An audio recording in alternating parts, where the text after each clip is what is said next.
শামীম বাসা থেকে বেরিয়ে সোজা কাঠের পুলে এসে ৪৭ নম্বর বাড়িতে এসে ঢুকলো। ঢুকে দোতলায় উঠে সিঁড়ির সামনে বরাবর দরজাটা নক করলো। নক করা মাত্রই ভিতর থেকে দরজাটা খুলে গেল। দরজার সামনে এসে একটা বাচ্চা মেয়ে দাঁড়িয়ে আছে। বলল, কাকে চাচ্ছেন? শামীম মেয়েটার দিকে কিছুক্ষণ তাকিয়ে থাকলো। নরম সুরে বলল, এটা সোমাদের বাসা না? হ্যাঁ, সোমা আপাদের বাসা। উনি কি বাসায় আছেন? হ্যাঁ আছেন। তাহলে ওনাকে গিয়ে একটু বলো যে শামীম ভাইয়া এসেছে।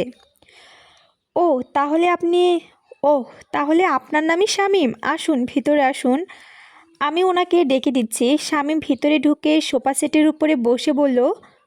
শামীম ভিতরে গিয়ে ঢুকে সোফা সেটের উপরে গিয়ে বসলো।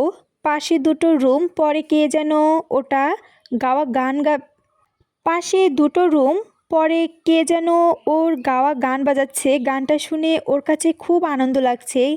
গানের মিউজিকের তালে তালে চোখ বন্ধ করে হাতের আঙ্গুল দিয়ে টুকটুক করে আওয়াজ করছে। এর ভেতরে সোমা আর নিপা দুই বান্ধবী রুম থেকে স্তব্ধ হয়ে দাঁড়িয়ে থেকে শামীমের কাণ্ড কারখানাগুলো দেখলো।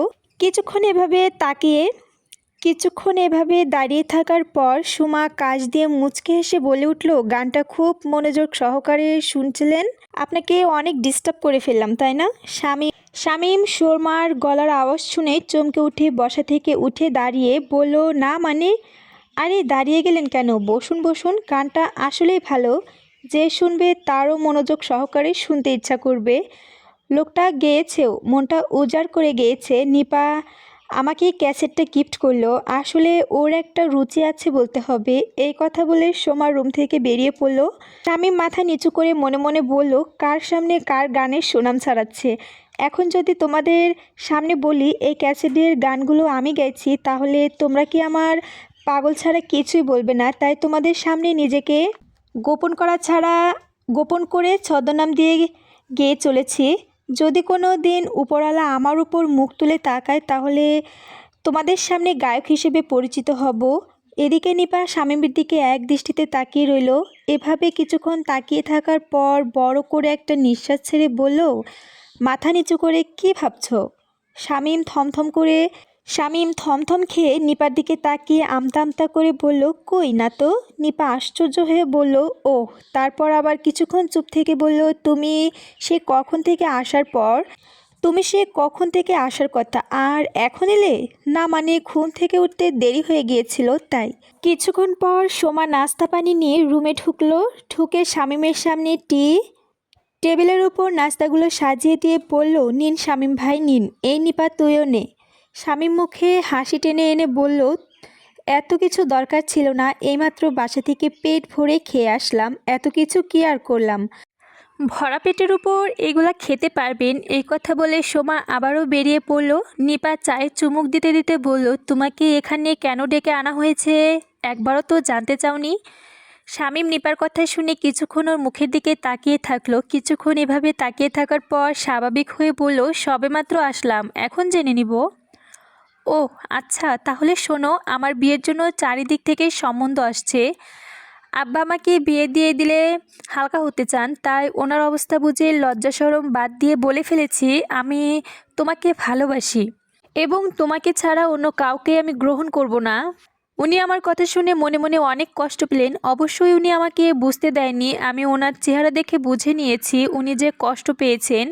উনি ভালো করে জানেন যে আমার জিত কেমন। তাই কিছুক্ষণ পর উনি যে কিছু ভেবে বললেন, ওই ছেলেটার ঠিকানা দাও, আমার মনোপুত হলে ওই ছেলেটাকে আমি তোমার সাথে বিয়ে দিব, তা না হলে বাদ দাও। আমি তোমার বাসা চিনি না, এই এই তোমার অফিসের ঠিকানা দিয়ে দিয়েছি।